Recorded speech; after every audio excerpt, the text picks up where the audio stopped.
SQL में table तो हमने क्रिएट कर लिया, लेकिन टेबल क्रिएट करने के बाद याद आया कि ओ माय गॉड, ये कॉलम भी ऐड करना था, या अरे ये कॉलम ले लिया, ये तो चाहिए ही नहीं था, या किसी कॉलम का डेटा टाइप बदलना है। सो कोई भी चेंज आपको टेबल के स्ट्रक्चर में करना है after you have created the table, वो हो सकता है with the help of a DDL command called alter table command. So आपके पास एक कमांड है जिसका नाम है ऑल्टर टेबल। सो ऑल्टरेशन का मतलब क्या होता है? मॉडिफिकेशन करना, है ना? सो यहाँ पे भी अगर आप टेबल के स्ट्रक्चर में ऑल्टरेशन चाहते हो तो ऑल्टर टेबल कमांड हम यूज करते हैं। वी राइट ऑल्टर टेबल, और उसके बाद आपको टेबल का नाम लिखना होगा जिस टेबल के स्ट्रक्चर को आप ऑल्टर करना चाहते हो। आपके पास बहुत सारी ऑप्शंस हैं इसमें। I can use add, I can use modify, I can use drop. ठीक है, सो ऐड, मॉडिफाई या ड्रॉप मैं यूज कर सकती हूँ, और फिर मैं यहाँ पर कॉलम का नाम दूंगी एंड डेटा टाइप दूंगी। सो यहाँ पर आप तीनों में से कोई एक चीज यूज करोगे। For example, you have to add new column. ठीक है, अब जैसे वो स्टूडेंट टेबल हमने बनाया, मेरे को रियलाइज हुआ कि मैंने उसकी क्लास तो ली नहीं, वो किस क्लास में पढ़ता है ये तो कहीं ऐड ही नहीं किया हमने। तो हम अब कर सकते हैं, हमने यहाँ पर किया ऑल्टर टेबल स्टूडेंट ऐड। ठीक है, ऐड, आप चाहो तो कॉलम वर्ड यहाँ लिख भी सकते हो, नहीं लिखोगे तो भी ठीक है, add, and then write name of the column. So class, और यहाँ पर आपने उसका डेटा टाइप दे दिया।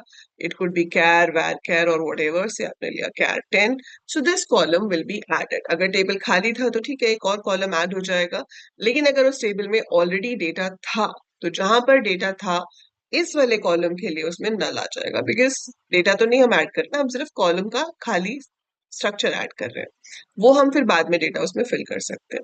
So this is how you can add a column. अगर आपको रियलाइज होता है कि आपने नेम के लिए 40 कैरेक्टर्स लिया था, बट आई हैव स्टूडेंट्स जिनके नाम 40 कैरेक्टर से भी ज्यादा हो रहे हैं, तो वो 40 में पूरा नहीं आ पा रहा, तो आप यहाँ पर वर्ड यूज कर सकते हो modify. So alter table student modify, and यहाँ पर हम लिख सकते हैं नेम, और उसके बाद आप यहाँ उसका डेटा टाइप रीडिफाइन कर सकते हो, लाइक varchar 60, सो दैट उसका जो साइज मैक्सिमम 40 फिक्स था वो अब 60 हो जाएगा। सो I can modify.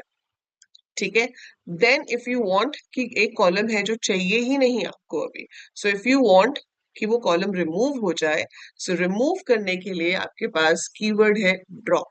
So alter table student drop, और ड्रॉप के बाद आप सिर्फ कॉलम का नाम लिख सकते हो, आपको इसके आगे डेटा टाइप देने की जरूरत नहीं है, बिकॉज वेन यूर डिलीटिंग आपको डेटा टाइप नहीं बताना, आपको सिर्फ बताना है कि इस कॉलम को डिलीट करना है, दैट्स इट, और वो कॉलम आपका टेबल में से डिलीट हो जाएगा।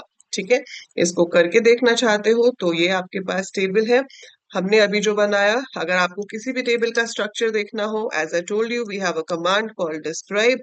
डिस्क्राइब आप पूरा भी लिख सकते हो, डिस्क्राइब, और just write DESC, and you can see कि आपके टेबल का स्ट्रक्चर आ रहा है। आपको नया कॉलम ऐड करना है तो आप लिखोगे alter table student add, let's say grade, grade ABCD है। अगर मैं यहाँ पे साइज नहीं भी दूंगी तो कैर का बाय डिफॉल्ट साइज 1 ही होता है।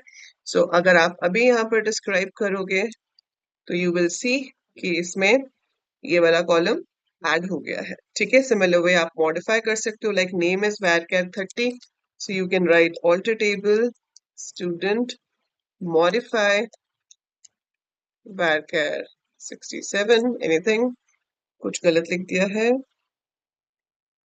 Alter table student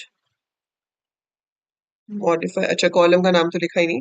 so alter table student, and then you have to write modify. किसको मॉडिफाई कर रहे हो आप? नेम कॉलम को मॉडिफाई कर रहे हो। सो इट इज डन, आपने यहाँ पर डिस्क्राइब किया and you can see it's modified. ठीक है, और अगर रिमूव करना चाहते हो किसी भी कॉलम को तो आप रिमूव भी कर सकते हो, like I write alter table student drop, and then you have to write name of that column and N we have. So it is removed. And if I describe it, you see it's gone. So that's how your alter table command works. ठीक है, so ये है आपका alter table command जिसकी help से आप नया column add कर सकते हो, एग्जिस्टिंग कॉलम को रिमूव कर सकते हो, या उसकी डेटा टाइप को मॉडिफाई कर सकते हो।